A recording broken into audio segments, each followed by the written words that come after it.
Hello बच्चों, कैसे हैं आप लोग? पढ़ाई लिखाई चल रहा है?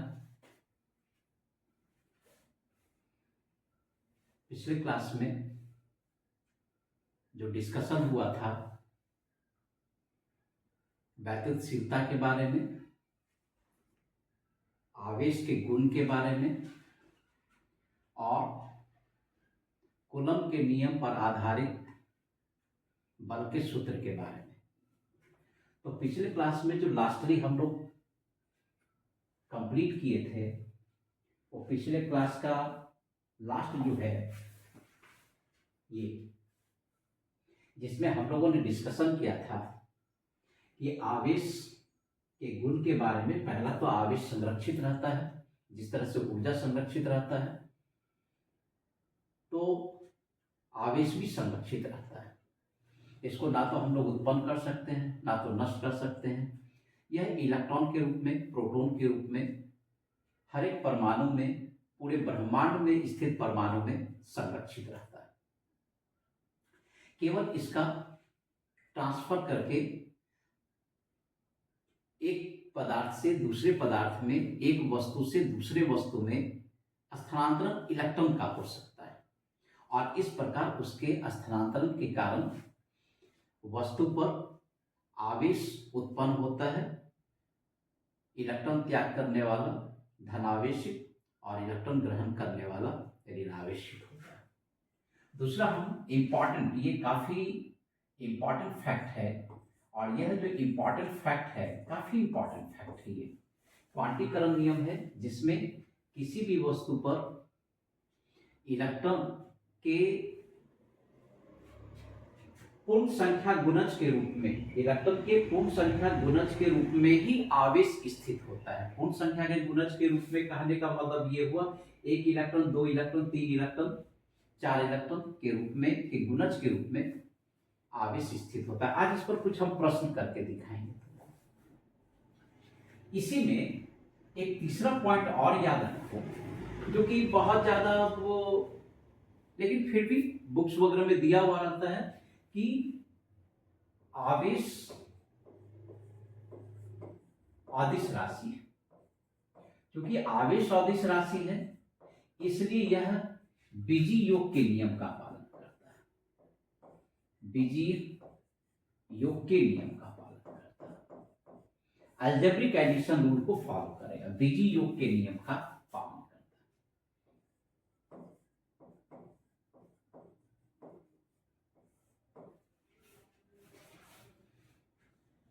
बीजी योग के नियम कहने का मतलब ये हुआ कि अगर हमारे पास कोई सिस्टम है, यहाँ पर किसी पर आवेश Q1 है, किसी पर आवेश अगर Q2 है, किसी पर आवेश अगर यहाँ Q3 है, तो अगर कुल आवेश अगर हमको निर्धारित करना होगा तो कुल आवेश का मान कितना होगा? कुल आवेश का मान हो जाएगा कैपिटल Q और ये Q क्या होगा? सारे आवेश को जोड़ दीजिए, simply Q1 Q2 plus Q3। क्योंकि यह अदिश राशि है और अदिश राशि है तो यहाँ पर यह बीजी योग के नियम का पालन करता है। तो यही है आवेश का 3 मुख्य गुण होता है जो इलेक्ट्रोस्टैटिक्स में हम लोग वैद्युत स्थितिकी में प्रयोग करेंगे। यहां पर ध्यान रखना है कि आवेश अदिश राशि है, जबकि हम लोग वैद्युत स्थैतिक बल जो पढ़ाए हैं वह वैद्युत स्थैतिक बल, वैद्युत स्थैतिक बल वह सदिश राशि होता है। क्या है? सदिश राशि है। अगर यह सदिश राशि है तो ऑब्वियसली है कि यह सदिश के जितने भी गुण होते हैं, समांतर चतुर्भुज का नियम, सदिशों का संयोजन, सदिशों का वियोजन, सदिशों का गुणनफल, बिंदु गुणनफल, क्रॉस गुणनफल, सारे नियमों को वैद्युत स्थैतिक बल पालन करेगा। इस पर भी अगर आज समय मिलता है तो हम आज के क्लास में डिस्कस कर देंगे, नहीं तो फिर नेक्स्ट क्लास में इस पर भी हम लोग काम कर लेंगे कि वैद्युत स्थैतिक बल सदिश राशि है, इसका कैलकुलेशन कैसे करेंगे, सदिश का उपयोग करके करेंगे हम लोग, परिणामी वगैरह निकालेंगे। और इसके लिए सदिश चैप्टर को 11 के कंसेप्ट से तुम लोग फिर से रिवीजन कर लेना, क्योंकि सदिश तो पढ़ा हुआ होगा 11th क्लास में कुछ ना कुछ थोड़ा बहुत। तो मैथमेटिक्स में भी टॉपिक है सदिश राशि, कहीं से भी जहां से तुमको सुविधा हो इसको रिवाइज कर लेना है। तो आज हम चल रहे हैं क्वांटीकरण के नियम पर कुछ आधारित प्रश्न, जिसमें हम तुमको बताएंगे, कल भी शायद हम लोगों ने डिस्कस किया था कि अगर आवेश का मान छोटा हो तो वैसी स्थिति में क्वांटीकरण के नियम को बहुत केयर करना पड़ता है, कि ये चेक कर लेना पड़ता है कि आवेश आखिर क्वांटीकरण के नियम पर आधारित होता है या नहीं। जैसे एक सिंपल सा प्रश्न है, यहां पर हम समझाने के लिए तुमको बता रहे हैं कि कौन सा आवेश, क्वेश्चन ही, मान लो ऑब्जेक्टिव क्वेश्चन ही अगर आ जाए तो हम लोग यहां पर जानेंगे कौन सा आवेश संभव नहीं, संभव नहीं। अगर पूछा जाए कौन सा आवेश संभव नहीं है, यहां तुमको कुछ ऑप्शन दे दिया गया है। ए नंबर में ऑप्शन दे दिया गया है 32 या 3.2 into 10 to the power minus 18। B number में 6.4 into 10 to the power minus 19। C number में 2.7 into 10 to the power minus 19। D number में 1.6 into 10 to the power minus 18। तो इसमें देखना है कौन सा आवेश संभव है या नहीं। तो यहां पर क्लियर है कि ये अगर ए नंबर हम लोग देखेंगे तो यह भी मल्टीपल है 1.6 into 10 to the power minus 19 के मल्टीपल है। ये आवेश जो है ना मल्टीपल है 1.6 इंटू 10 पावर माइनस 19। अगर तुमको अगर चेक करना है तो तुम इस तरीका से चेक करो, 32 into 10 to the power minus 18 divided by 1.6 into 10 to the power minus 19। तुम देखोगे यहाँ पर डिवाइड करने के बाद तुमको 20 बचता है।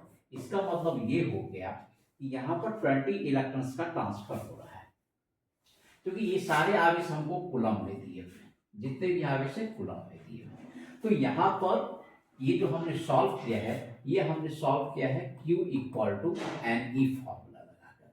तो यहाँ पर नंबर ऑफ इलेक्ट्रॉन्स अगर हम लोग देखेंगे तो देख लो नंबर ऑफ इलेक्ट्रॉन्स क्या है ना, ये एक इंटीजर्स के रूप में मिल रहा है, इसलिए हमारा ये आवेश संभव है किसी भी चीज पर। सिमिलरली अगर हम लोग इसको भी चेक करेंगे तो इसको भी अगर बी नंबर को अगर हम लोग चेक करें तो इसमें अगर हम लोग Q equal to 6.4 into 10 to the power minus 19 coulomb लेते हैं तो दैट इक्वल टू इसमें भी NE करते हैं। यहाँ n का वैल्यू अगर हम लोग निकालें तो क्या हो जाएगा 6.4 into 10 power minus 19 by E का value 1.6 into 10 to the power minus 19। अगर हम लोग सॉल्व करेंगे तो यहाँ पर 4 इलेक्ट्रॉन्स आएगा, ये भी हमारा इंटीग्रल मल्टीपल पर है, इसका मतलब ये भी आवेश संभव है। डी नंबर अगर हम लोग चेक करें, ये हमने बी नंबर के लिए चेक किया, अगर सी नंबर को पहले हम लोग चेक कर लेते हैं तब डी पर हम लोग जाएंगे। तो यहाँ पर भी अगर हम लोग देखेंगे Q का वैल्यू जो गिवन है 2.7 into 10 to the power minus 19 coulomb, जिसको हम लोग अगर देखें Q इक्वल टू NE, तो n अगर हम लोग सॉल्व करेंगे तो that is 2.7 into 10 to the power minus 19 by यहाँ पर 1.6 इंटू 10 पावर कितना माइनस 19। तो यहाँ पर सारा चीज कैंसिल हो जाएगा, बच जाएगा 27 बाय यहाँ कितना 16। तो 27 बाय 16 क्या है ना, ये एक फ्रैक्शनल नंबर है। क्या है? फ्रैक्शनल नंबर है, ये कोई इंटीजर्स नहीं है जैसे कि यहाँ पर 20 या 4 है, इंटीजर्स नहीं है। तो ऑब्वियसली है कि इस क्वेश्चन में हमारा करेक्ट आंसर जो हो जाता है, ये करेक्ट आंसर सी नंबर हो जाएगा। यही एक आवेश है जो संभव नहीं है। तो इस तरह का तो ऑब्जेक्टिव क्वेश्चन बहुत सारा आता है। अभी तुम लोग 11th से जो 12th में आए हो तो बहुत सारे ऑब्जेक्टिव क्वेश्चंस का स्कूल में भी टेस्ट हुआ है। जब स्कूल में टेस्ट होता है तो बहुत सारे ऑब्जेक्टिव क्वेश्चन शुरू में आते हैं, तो ऑब्जेक्टिव क्वेश्चन भी परेशान करता है। तो इस तरीका से इस क्लास में हम तुमको ये भी बताएंगे किस टाइप का ऑब्जेक्टिव क्वेश्चन आता है, किस तरह का कैसे उसको हम लोग सॉल्व करते हैं। मोस्टली क्वेश्चन जो है, जब आप 12th क्लास का एग्जामिनेशन देने जाते हैं तो वहां पर तो 35 क्वेश्चंस जो है सॉल्व करना रहता है, कंपलसरी है सॉल्व करना ऑब्जेक्टिव में। अगर ऑब्जेक्टिव क्वेश्चन भी अगर आप सॉल्व कर देते हैं तो बहुत बड़ा मार्क्स खड़ा हो जाता है। उसके बाद फिर सब्जेक्टिव और लॉन्ग क्वेश्चन का होता है, एक लंबा स्कोरिंग खड़ा कर सकते हैं आप इस क्लास से सीख कर, ये जान लीजिए। क्योंकि बिहार बोर्ड के क्वेश्चंस में ऑब्जेक्टिव क्वेश्चन भरा हुआ रहता है, उसमें जैसे अभी इस साल एग्जामिनेशन होने वाला है जो फरवरी में होना है, तो उसमें क्या है 70 क्वेश्चंस आना है। 70 क्वेश्चंस में चॉइस है 35 क्वेश्चंस का, और 70 क्वेश्चंस में जो चॉइस है 35 क्वेश्चंस का, अगर 35 क्वेश्चंस इतना छोटा छोटा क्वेश्चन सब जो आता है इसको अगर सॉल्व कर दिया जाए वहां पर तो बहुत आसानी से 35 मार्क्स तो यहाँ पर सिक्योर हो जाता है। ऑब्जेक्टिव सॉल्व करने में बहुत परेशानी नहीं होता है, बस थोड़ा कंसेप्ट का खेल होता है। कंसेप्ट बढ़िया रखिए, इस क्लास को ज्वाइन कीजिए, थोड़ा मेहनत कीजिए, कंसेप्ट अच्छा रखिए, 35 मार्क्स यहाँ सिक्योर हो जाएगा। और उसमें टाइम भी बहुत कम लगता है सॉल्व करने के लिए, क्योंकि डायरेक्ट फॉर्मूला बेस्ड या डायरेक्ट कंसेप्ट बेस्ड कुछ क्वेश्चंस होता है, बहुत लंबा चौड़ा उसमें लिखना नहीं होता। इस तरीका से सॉल्व कर लेंगे हम लोग। उसके बाद फिर बचता है शॉर्ट क्वेश्चन जो 2 मार्क्स का होता है, फिर लॉन्ग क्वेश्चन होता है 5 मार्क्स का होता है। तो ये एडिशनल नंबर मिल जाएगा आपका उसमें, और इस तरीका से एक लंबा स्कोर अच्छा खड़ा कर सकते हैं 12th क्लास में। तो मेरी इस क्लास में हम तुमको सजेस्ट भी करते चले जाएंगे कि आखिर किस तरह से एक लंबा स्कोर फिजिक्स में खड़ा किया जा सकता है। और उसके लिए बस यही है कि क्लास में कंटिन्यूड रहिए, किसी भी तरह से क्लास में गैपिंग नहीं होना चाहिए इस क्लास के कंसेप्ट में। अगर किसी तरह का अगर गैपिंग हो भी जाता है तो तुमको पता है कि ये इस क्लास का जो वीडियो है वो चैनल पर रह जाता है हमारा, तो आप वहां पर से रिवीजन कर सकते हो, रिवीजन कर करके कंसेप्ट बनाओ। लेकिन क्या है, कंटिन्यूटी जरूरी है क्लास में, कंटिन्यूड रहोगे तो कंसेप्ट अच्छा हम डेवलप कर देंगे उसमें। और कल भी हम बताए थे केवल अपना नहीं बल्कि अपने दोस्तों को भी समझाओ, अपना वो उनको अगर कहीं पर जरूरत है तो इस क्लास से हेल्प ले सकते हैं। बिल्कुल फ्री ऑनलाइन हिंदी मीडियम के बच्चों के लिए ये क्लास हम दे रहे हैं। ये तो समझ में आ ही रहा होगा, सारे बच्चे इसमें जान रहे हैं इस तरह से, और जो बच्चे नहीं जान रहे हैं उनको इन्फॉर्म कर दो, अपना वो भी आके यहाँ पर पढ़ सकते हैं। तो ये क्वेश्चन इस तरह का है, इस क्वेश्चन को एकदम इस टाइप का क्वेश्चन आता ही आता है, इस क्वेश्चन को कॉपी पर मेंशन कर लेना है। एक ये टाइप क्वेश्चन है, इस क्वेश्चन को हम साइड करते हैं।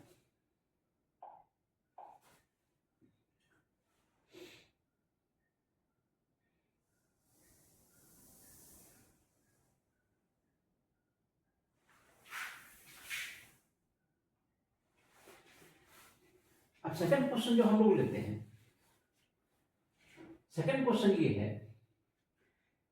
नेक्स्ट क्वेश्चन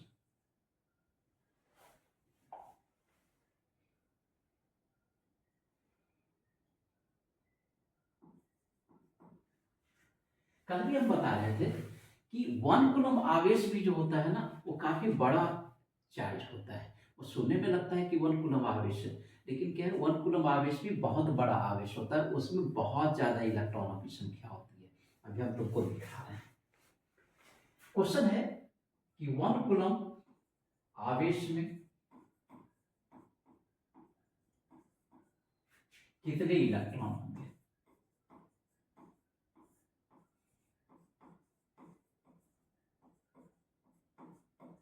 कितने इलेक्ट्रॉन होंगे।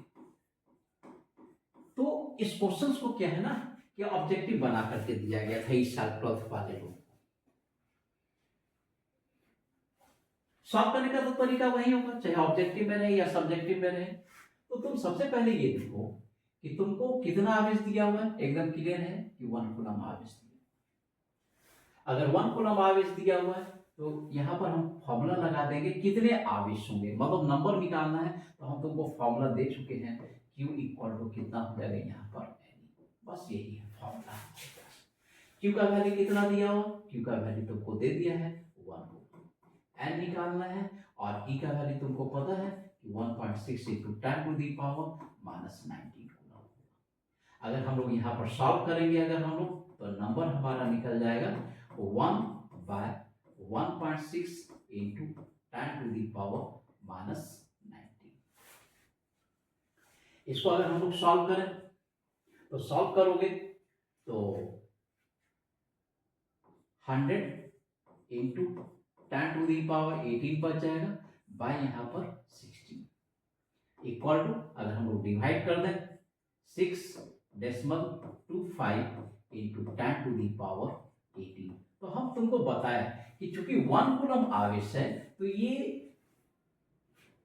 इसमें क्वांटीकरण का नियम रहेगा ही एकदम, ये वैलिड हो जाएगा, ऑटोमेटिकली वैलिड हो जाएगा। कारण है कि देख लो यहाँ पर क्या है ना, पूर्ण संख्या के रूप में आ ही जाता है। अगर तुम यहाँ से डेसिमल अगर हटा देते हो तो 625 इंटू 10 टू दी पावर कितना बचेगा 6, इतना इलेक्ट्रॉन हमारा आंसर हो जाता है। तो इतना इलेक्ट्रॉन आंसर हो जाने का मतलब ये हो गया कि ऑब्वियसली है कि यहाँ पर ये क्वांटीकरण के नियम को वैलिड कर रहा है, हर हाल में क्वांटीकरण के नियम को वैलिड कर रहा है।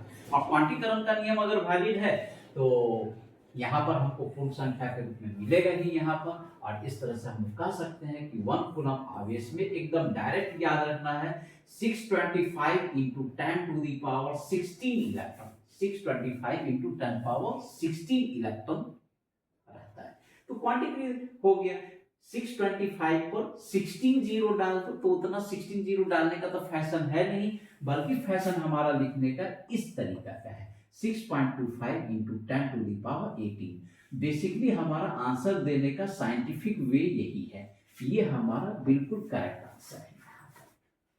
लेकिन अगर ऑप्शन इस तरीका का है तो इस तरीका का भी हम लोग दे सकते हैं, या फिर 62.5 इंटू, इसको अगर दे ही दे ऑप्शन में कि 62.5 into 10 to the power 17 electron होगा, तो क्या करेंगे हम लोग, यही इसी को जो है टिक करेंगे कि नहीं हमारा यही क्वेश्चन सही है। ये अपने आप में एक क्वेश्चन है जो क्वांटीकरण के नियम पर आधारित क्वेश्चन है। फिर हम नेक्स्ट क्वेश्चन पे जा रहे हैं।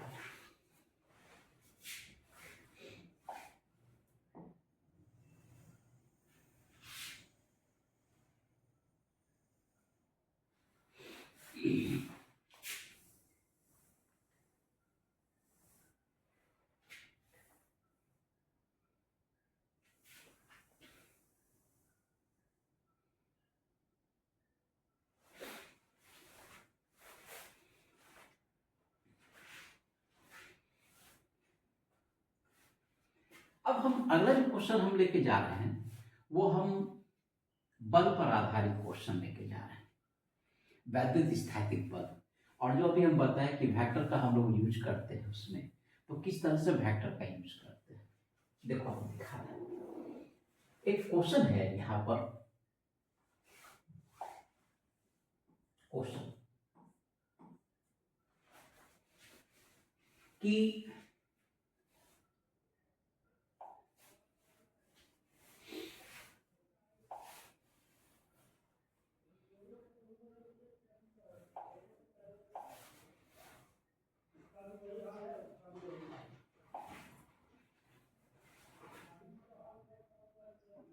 एक इस तरह का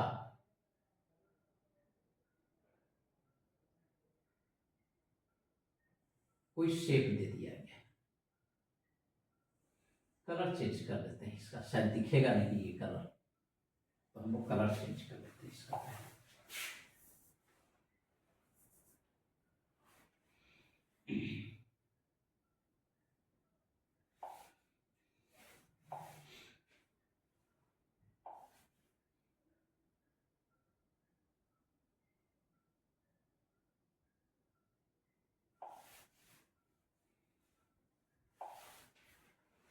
यहां पर एक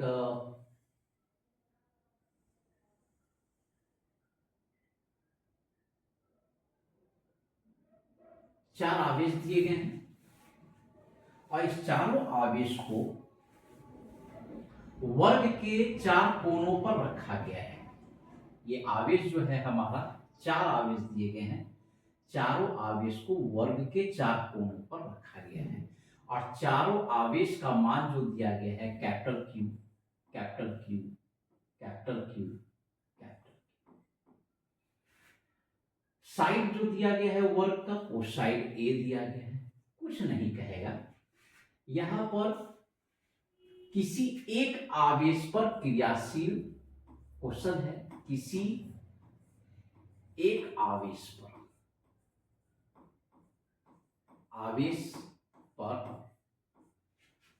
वैद्युत स्थैतिक बल, वैद्युत स्थैतिक बल निकालें। चलो वैद्युत स्थैतिक बल हम लोग निर्धारित कर लें कि क्या हो किसी एक आवेश पर, क्योंकि सारे आवेश एक जैसे हैं, समान प्रकृति वाले आवेश हैं। अगर कोई धन आवेश होगा तो सारा धन आवेश ही है। तो वैसे सिचुएशन में क्या होगा ना, इस दोनों में हर हालत में यहां पर विकर्षण होना ही है, तो यहां पर ये विकर्षण हो गया। उसी तरीका से इस दोनों में भी यहां पर विकर्षण होना ही है, तो यहां पर भी विकर्षण हो गया। क्योंकि यहां से दूरी समान है, तो ऑब्वियसली है अगर यहां पर बल तुम F1 ले लेते हो तो यहां पर भी बल F1 लेना होगा। कुछ बातें सोच लेने से आसान होता है। अब तुम यहां पर ले लोगे F1 है, यहां पर ले लोगे F2 है, फिर बाद में दोनों को इक्वल प्रूफ करना पड़े, फिर दोनों इक्वल बल है, उससे क्या होता है फिजिक्स में ना स्टेप्स बढ़ता है। कोशिश ये करना है कि हमको स्टेप्स कम लेना है, तो उसके लिए क्या है, फिजिक्स तो थोड़ा सा ब्रेन लगाने की चीज है, थोड़ा सा ब्रेन लगा लो अपना, थोड़ा सा अगर दिमाग लगा लोगे ना तो किसी भी क्वेश्चन को हम लोग छोटा करके सॉल्व कर लेते हैं। तो यहाँ पर देखो दोनों समान आवेश है, दोनों समान आवेश है, जितनी दूरी ये है उतनी दूरी ये है, ऑब्वियसली है यहाँ पर कूलम्ब के नियम से वैद्युत स्थैतिक बल समान क्रियाशील हो। तो यहाँ पर F1 तो यहाँ पर भी F1। एक तीसरा बल यहाँ पर रहता है, और यहाँ पर जो तीसरा बल लग रहा है ना,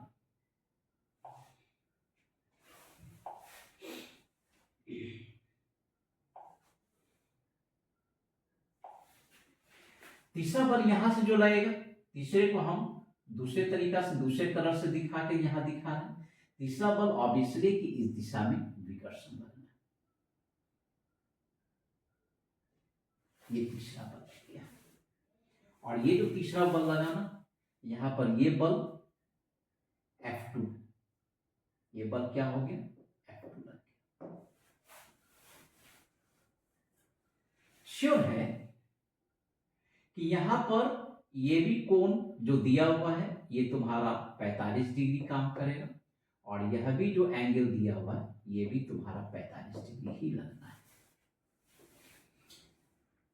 तो अगर इस बल को कंपोनेंट में अगर हम लोग रिजॉल्व कर दें, कंपोनेंट में तोड़ें सारे बल को इस दिशा में, ये तो अपने लाइन पर रहेगा। इस बल को अगर इस दिशा में अगर हम लोग लाएंगे तो यहां पर इसका कंपोनेंट हो जाएगा कितना, F1 cos 45 डिग्री, और ठीक इसके परपेंडिकुलर अगर कंपोनेंट अगर तुम रिजॉल्व करते हो तो यहां पर हो जाएगा F1 sin 45 डिग्री। जब भी कंपोनेंट होता है तो यहां पर दो परपेंडिकुलर पार्ट में यहां पर टूटता ही है हर हाल में।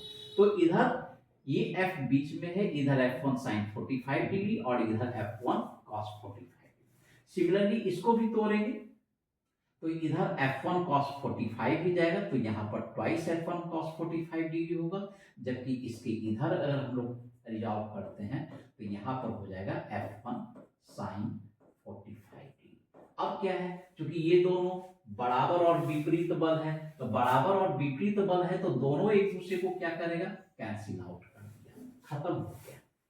क्योंकि हमने कंपोनेंट ले लिया, तो कंपोनेंट ले लिया तो अब इसका हमको कोई यूज नहीं है, इसको हटा के सोचो। क्योंकि हमने दो पार्ट में इसको तोड़ दिया, इसको भी हमने दो पार्ट में रिजॉल्व किया, इसका हमारे पास नेट फोर्स जो रह गया है ना, तुम देखोगे गौर से तो नेट फोर्स हमारे पास बस इतना ही सारा है, ये नेट फोर्स। तो तुम देख सकते हो कि यहाँ पर हम लोग निकाल सकते हैं कि अगर हम लोग कुल बल अगर निकालें तो कुल वैद्युत स्थैतिक बल अगर हम लोग लेंगे, कुल वैद्युतीय बल या वैद्युत स्थैतिक बल अगर हम लोग लें तो बराबर कितना हो जाएगा। यहां पर तुम देखो एक बच गया है हमारा ट्वाइस F1 cos 45 डिग्री और दूसरा बचा है कितना, दूसरा बचा है हमारा F2। यही दो बल हमारे पास है। F1 तुम निकाल के रखे रहो पहले से, यहाँ पर F1 इक्वल टू फॉर्मूला ही होता है 1/4 पाई एप्सिलॉन। कोई मीडियम स्पेसिफाइड नहीं है तो एप्सिलॉन नॉट लेके चलो। मीडियम अगर दिया हुआ था तो एप्सिलॉन नॉट एप्सिलॉन आर हम लोग लेकर चलते हैं। तो यहाँ पर क्या करेंगे, A2 यहाँ पर हो जाता है कितना Q1 Q2। तो Q1 का वैल्यू तो यहाँ पर Q ही हो जाएगा, क्योंकि Q1 का वैल्यू जो दिया हुआ है वो यहाँ भी Q है यहाँ भी Q है। तो Q स्क्वायर बाय यहाँ पर डिस्टेंस कितना है यहाँ से यहाँ तक, तो ये A स्क्वायर हो गया। अगर F2 अगर हम लोग निकालने की कोशिश करें तो F2 इक्वल टू क्या हो जाएगा, that equal to 1/4 pi epsilon naught into यहाँ पर Q स्क्वायर बाय यहाँ से यहाँ तक का डिस्टेंस लेना है। क्योंकि ये समकोण त्रिभुज बन रहा है हमारा यहाँ पर 90 डिग्री है, तो ऑब्वियसली है यहाँ पाइथागोरस थ्योरम यूज करेंगे तो यहाँ कितना हो जाएगा, √2a हो जाएगा। तो √2a का स्क्वायर अगर हम लोग करते हैं तो ट्वाइस a स्क्वायर हो गया। तो अब सारे का मान वहां पर रख देते हैं ले जाके। कुल अगर हम लोग को फोर्स अगर निकालना है तो कुल बल का वैल्यू हो गया ट्वाइस। F1 का वैल्यू यहाँ पर कितना दिया हुआ, हमको दिया हुआ Q square by 4 pi epsilon naught into यहाँ पर कितना हो गया A स्क्वायर इनटू cos 45 का वैल्यू 1/√2 हो जाता है और प्लस F2 का वैल्यू यहाँ पर पुट कर दो तो F2 का वैल्यू हो जाता है 1/4 पाई एप्सिलॉन नॉट इनटू यहाँ क्या हो जाएगा Q स्क्वायर और बाय यहाँ पर हो जाएगा ट्वाइस ऑफ A स्क्वायर, इतना हो गया। इसलिए यहाँ पर हम लोग देखेंगे तो F इक्वल टू जितने कांस्टेंट टर्म है या जितना सेम टाइप का टर्म है वो सारे को तुम कॉमन ले सकते हो, और कॉमन लेंगे तो क्या क्या कॉमन हो जाएगा देख लो। यहाँ पर Q स्क्वायर हो गया बाय यहाँ पर क्या हो जाएगा 4 पाई epsilon naught into A square, इतना तो कॉमन हो जाएगा। अब यहां पर अगर देखेंगे तो √2 कैंसिल हो जाएगा तो यहां पर बच जाएगा √2 और प्लस यहां पर बच जाना है 1/2। तुम इतना में ही छोड़ सकते हो या फिर बहुत तो करोगे तो थोड़ा बहुत एलसीएम लेके एक आध स्टेप और आगे बढ़ सकते हो, लेकिन इतना हमारा कंप्लीट आंसर।